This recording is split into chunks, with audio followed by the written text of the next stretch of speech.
عمر رسیدہ شخص نے اپنے نقلی دانت نکل لیے۔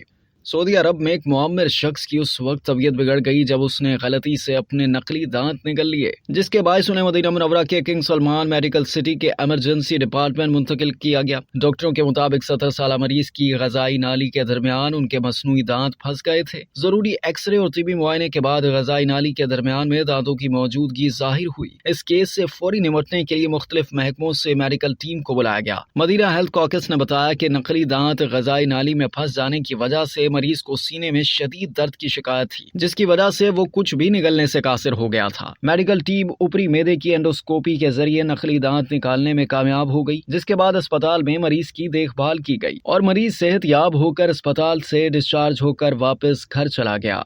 اب تک کے لیے اتنا ہی۔ مزید جاننے کے لیے سبسکرائب کیجیے ڈیلی جنگ یوٹیوب چینل اور لائک کیجیے ڈیلی جنگ فیس بک پیج۔